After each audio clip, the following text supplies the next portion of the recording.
Hello everyone, welcome back to my channel.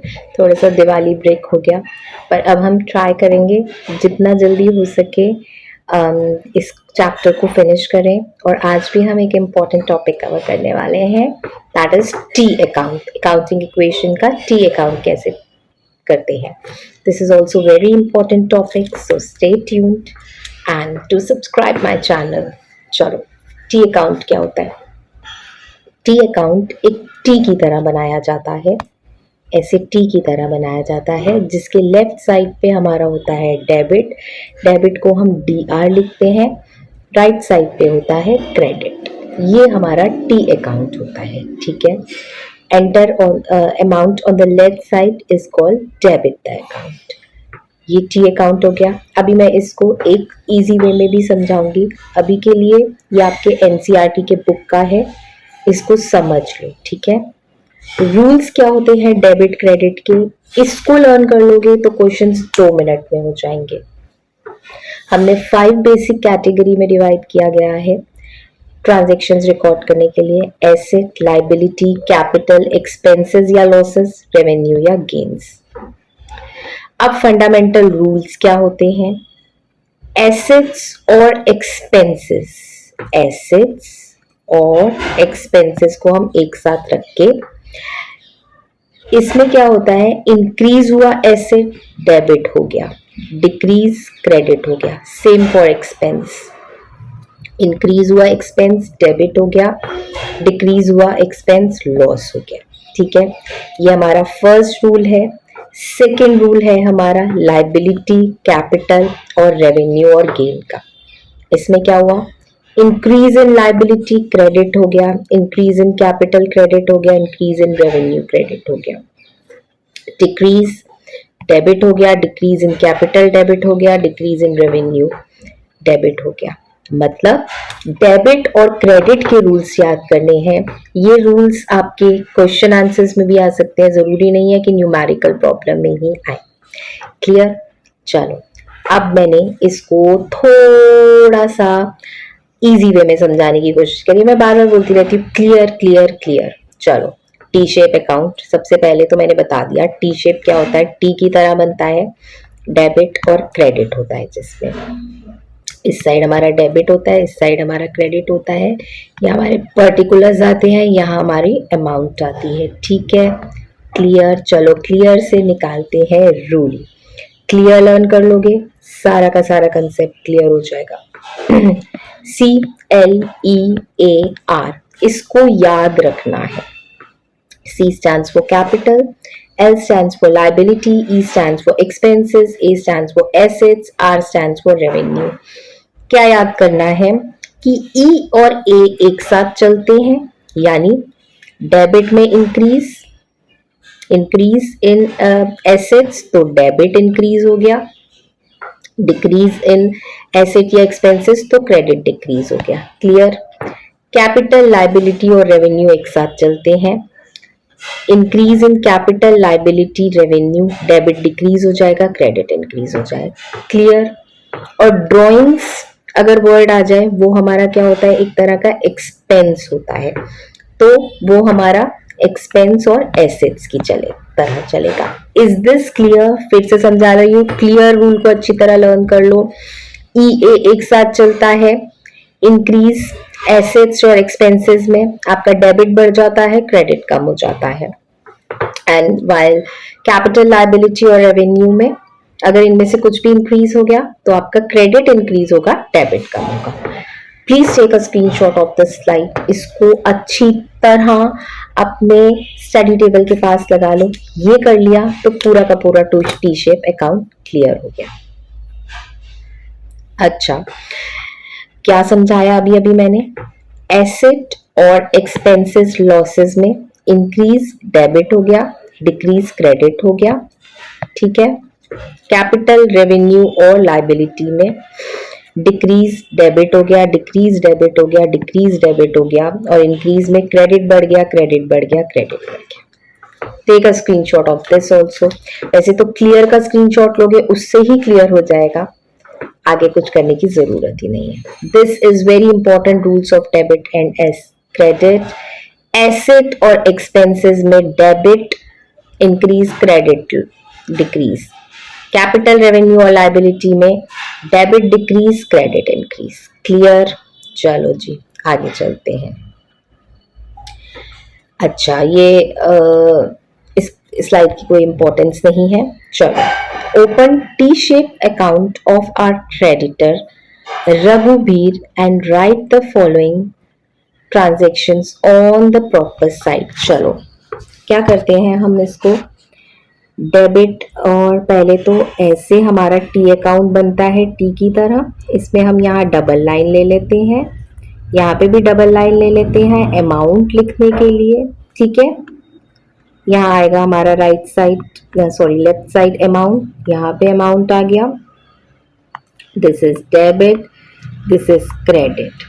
अब हम सीखते हैं कि हम कैसे बनाते हैं। क्लियर? अब वैसे इसका सल्यूशन होगा आगे, पर मैं पहले आपको वर्ड बाय वर्ड सिखा देती हूँ। Purchase goods from Raghubir on credit for ₹50,000। किससे लिए? क्रेडिट से लिए। क्रेडिट क्या हो गया मेरा? लाइबिलिटी हो गया। लाइबिलिटी साइड पे इंक्रीज हो जाएगा कि मेरा क्रेडिटर हो गया, या परचेजेस में क्रेडिटर आ गया 50,000 का। Clear? Okay. Return goods to Raghubir for 5,000। Goods वापस आए, यानी मेरे एसेट्स बढ़ गए। एसेट्स बढ़ गया तो मेरी डेबिट साइड बढ़ गई, जिसको आप लिखोगे 2 लिखते हैं राइट साइड, यहां लिखा जाता है बाय। परचेज रिटर्न कितना? 5,000। Paid to Raghubir 30,000। कितना पेमेंट किया? 30,000 हमने पे कर दिया। पेमेंट गई, हमारी कैपिटल गई तो डिक्रीज, तो मैंने यहां पे आ गया to cash payment.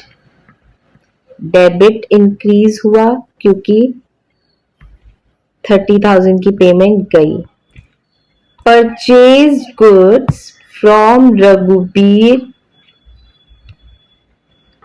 On credit 16,000। Creditor बढ़ गया 16,000 का। ठीक है, buy goods. Paid to Raghubir 20,000। Cash payment कर दी 20,000, मेरा डेबिट इंक्रीज हो गया। अब इसका हम पहले टोटल करते हैं। टोटल करते वक्त याद रखना नीचे की तरफ टोटल किया जाता है, और ज्यादातर हम क्रेडिट साइड से स्टार्ट करते हैं। चलो, ये हो गया मेरा 66,000 का टोटल, और ये मेरा हो गया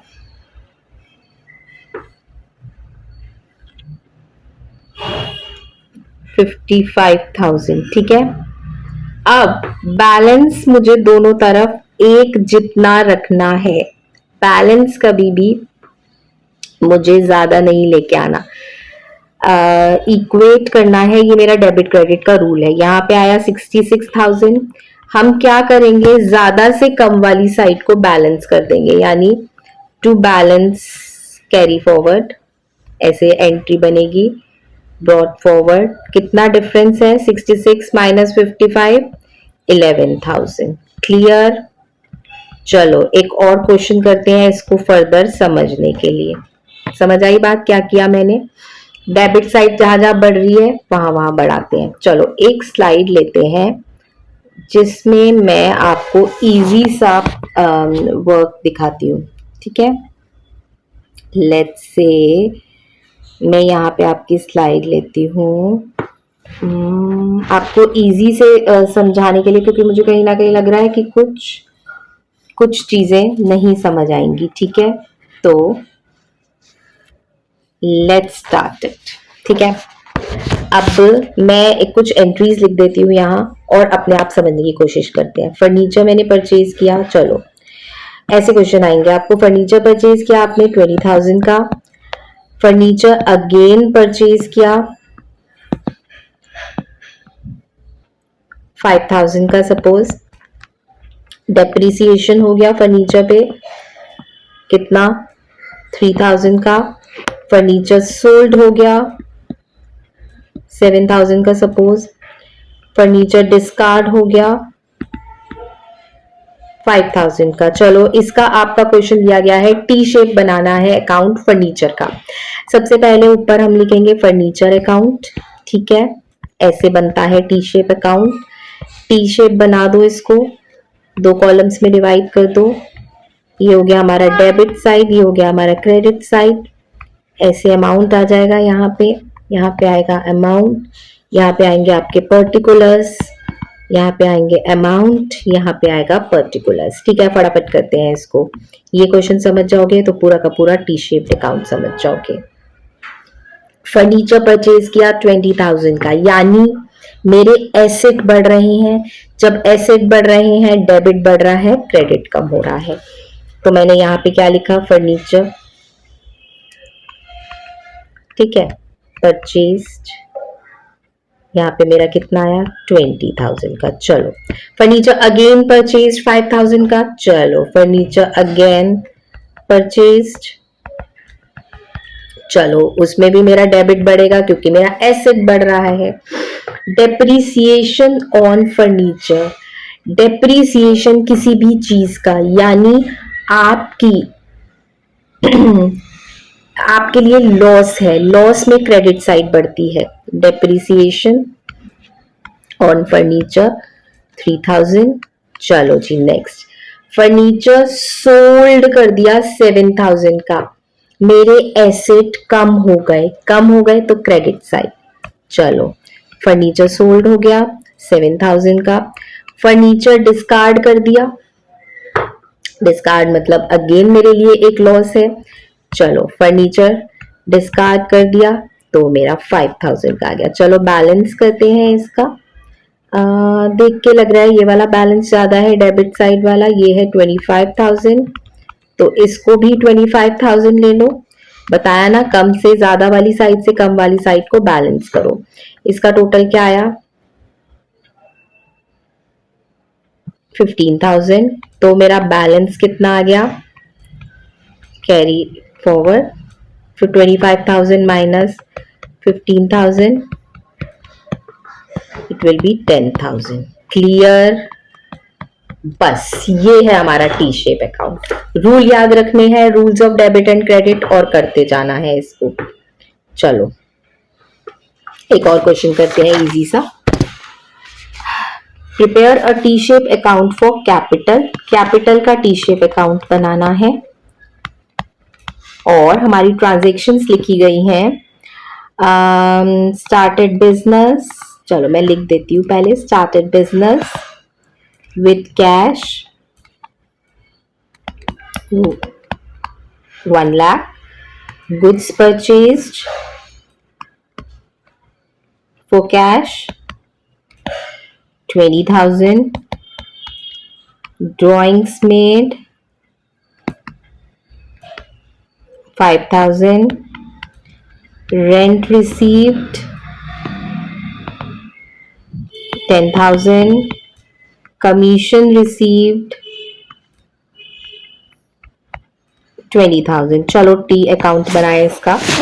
कैपिटल आएगा पहले, तो capital account capital account, debit credit this side, and let's see the particulars, the amount, मैं शॉर्ट फॉर्म लिख रही हूँ, आपको पूरा लिखना है, पर्टिकुलर अमाउंट। चलो started business with cash, cash हमारी क्या हो गई कैपिटल, कैपिटल में इंक्रीज तो मेरा क्या हो गया, क्रेडिट साइड बढ़ गई 1 लाख, ठीक है। Goods purchase for cash 20,000, goods हमने परचेज करे हैं कैश में, क्या मेरी इससे कोई ट्रांजैक्शन कैपिटल में कोई फर्क हो रहा है, नो, हमें कौन सा अकाउंट बना रहे हैं? कैपिटल अकाउंट बना रहे हैं। तो कैपिटल में तो कुछ गुड्स परचेज, गुड्स मेरा एक एसेट है, कैश मेरा एक एसेट है, तो इससे कोई कोई एंट्री ही नहीं आएगी। Drawings made, drawings made, drawings आपने ली है, यानी इंक्रीज इन ड्रॉइंग बताया था ना, increase in drawings is just like my assets and expenses which will be 5000। अब मैंने रेंट रिसीव कर लिया, रेंट रिसीव्ड, तो रेंट रिसीव हो गया मेरा एक गेन। जब मेरा कोई गेन हो रहा है तो मेरी क्रेडिट साइड बढ़ती है, rent received, that is 10,000। Commission received is again 20,000। अब इसका बैलेंस आ गया 1,30,000, 1,30,000। बैलेंस इसका होगा 1,30,000 में से 5,000 गए तो 1,25,000। क्लियर? इस बात को ध्यान रखो, जिस चीज का टी अकाउंट बनाना है उसकी ट्रांजेक्शन उसी पे पड़नी चाहिए, फर्क दूसरी चीजों पे नहीं पड़नी चाहिए। चलो let's move further. Open a T shaped account on debtor bridge, bridge का बनाना है, and write the following transactions on the sides. चलो ब्रिज का बनाना है, मैं यहाँ पे आपके लिए ये क्लियर कर देती हूँ। ये ब्रिज एक डेटर है, मेंशन किया गया है। चलो इसमें हम टी अकाउंट बना देते हैं। इधर पर्टिकुलर्स आएंगे, हमारे अमाउंट आएगी, पर्टिकुलर्स आएंगे, अमाउंट आएगी। This is our debit side, this is our credit right. Sold goods to Brij on credit, sold कर दिए मैंने, ब्रिज का अकाउंट है, ब्रिज मेरा एक डेटर है, इतना याद रखना। मैंने उसको क्रेडिट पे बेचे तो मेरा क्या हो गया, ये सेल्स हो गई, ये यहाँ पे आ जाएगी 25,000 की।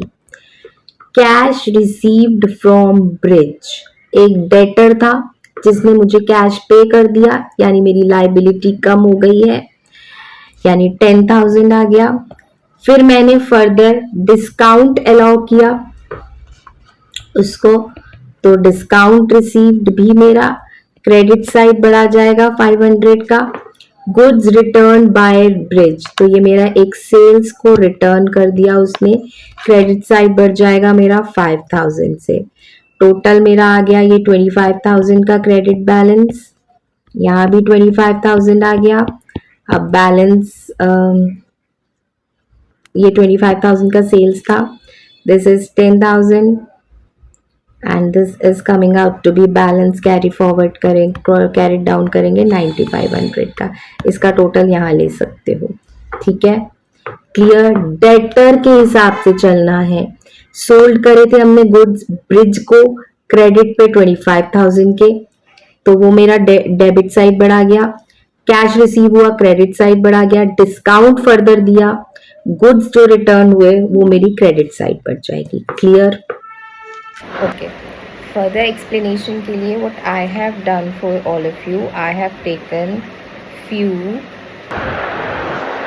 एनसीईआरटी के examples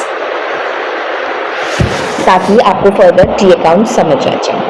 Rohit started business with cash 5 lakhs। चलो रोहित ने स्टार्ट कर दिया बिजनेस, बिजनेस स्टार्ट किया कैश से। एक बनेगा हमारा कैश अकाउंट, एक बनेगा हमारा कैपिटल अकाउंट। ठीक है, जैसे हमारी नॉर्मल ट्रांजैक्शंस होती थी वैसे ही करनी है हमें। कैश अकाउंट में क्या करना है हमें, एक एसेट है और एसेट जब इंक्रीज होता है तो हमारा डेबिट साइड इंक्रीज होगा, this is our debit side and this is our credit side, this is our debit side, this is our credit side. Capital मतलब कैपिटल इंक्रीज हो गई। क्लियर? चलो नेक्स्ट चलते हैं। Open a bank account with an amount of 4,80,000। Bank account खोला, यानी अब क्या हो गया, इंक्रीज एसेट्स में डेबिट होते हैं और डिक्रीज एसेट्स में क्रेडिट होते हैं। डेबिट होगा बैंक अकाउंट में और बैंक अकाउंट में अगर खोला है तो ऑफकोर्स हमारा कैश गया होगा, तो वो बैंक अकाउंट से क्रेडिट हो जाएगा। Clear? Bought furniture for 60,000 and issued cheque for the same. तो कौन कौन से हमारे बनेंगे? फर्नीचर अकाउंट बनेगा और बैंक अकाउंट बनेगा। बैंक अकाउंट क्यों बनेगा? क्योंकि चेक वाली ट्रांजेक्शन है। फर्नीचर अकाउंट यानी मेरा एसेट बढ़ गया, जब एसेट बढ़ गया तो मेरी डेबिट साइड इंक्रीज हो जाएगी और इस side, and issue cheque for the same. Cheque for the same, bank account मेरा बढ़ गया यानी मेरा क्या बढ़ेगा? अब क्रेडिट होगा, credit to bank account. Decrease हुआ है ना, तो बस। Bought plant and machinery from Ramji Lal for the business for 1,25,000 and an advance of 10,000 in cash is given. अच्छा, रामजी क्या हो गया मेरा? एक रामजी लाल का अकाउंट बनेगा, एक कैश अकाउंट बनेगा, एक प्लांट एंड मशीनरी अकाउंट बनेगा। कैश अकाउंट हम इसी अकाउंट को कैरी फॉरवर्ड करेंगे आगे। 5 लाख का पहले है, 4,80,000 का हमारा क्रेडिट साइड पे है। अब क्या हुआ है? प्लांट एंड मशीनरी लिया है तो प्लांट एंड मशीनरी में हमारा डेबिट साइड बढ़ जाएगा और हमने एडवांस दिया है 10,000 का। जब एडवांस देंगे कैश साइड हमारा क्रेडिट हो जाएगा, कम हो रहा है, और रामलाल जी अकाउंट का क्रेडिट साइड बढ़ जाएगी। क्यों? क्योंकि ये एक क्रेडिटर है, एक लाइबिलिटी है हमारे लिए। ठीक है? क्लियर? ओके, क्लियर वाला रूल याद रखना। Goods purchase from Sumit traders for 55,000। एक हमारा परचेजेज अकाउंट जिसे हम गुड्स अकाउंट, स्टॉक अकाउंट कहते हैं, और एक सुमित ट्रेडर्स अकाउंट बनेगा। और परचेजेस अकाउंट में हमने गुड्स परचेज किए तो वो 55,000 के डेबिट हो गए। सुमित ट्रेडर्स अकाउंट में हमारे 55,000 क्रेडिट साइड पे आ गया। Okay, goods costing 25,000 sold to Rajni enterprise for ₹35,000। अब हमने गुड्स को सेल कर दिया। एक हमारा परचेज अकाउंट बना था जब हमने परचेज किया, अब हमारा कौन सा अकाउंट बनेगा? Sales account. और रजनी एंटरप्राइज अकाउंट को सेल्स किया, कम हो गया हमारा, तो वो हमारा क्रेडिट साइड आ गया। रजनी एंटरप्राइज को हमने बेचा तो हमारा यहाँ पे क्या हो जाएगा? डेबिट साइड जाएगा रजनी एंटरप्राइजेस को। ठीक है? क्योंकि increases in revenue are credited. ठीक है? Okay, paid the monthly store rent 2,500 in cash. एक रेंट अकाउंट बनेगा, एक कैश अकाउंट बनेगा। कैश गया, कम हो गया, तो 2,500 क्रेडिट साइड में आ गया, रेंट अकाउंट में मेरा डेबिट साइड में आ गया। ठीक है? Is it clear? पेमेंट गई तो मेरी जो भी एक्सपेंसेस होंगे डेबिट साइड को बढ़ा देंगे। Paid 5,000 as salary to the office employees. Salary account बनेगा, कैश अकाउंट बनेगा। कैश अकाउंट में मेरा 5,000 गया और सैलरी अकाउंट में मेरा 5,000 डेबिट हो गया। ये मेरे खर्चे हैं।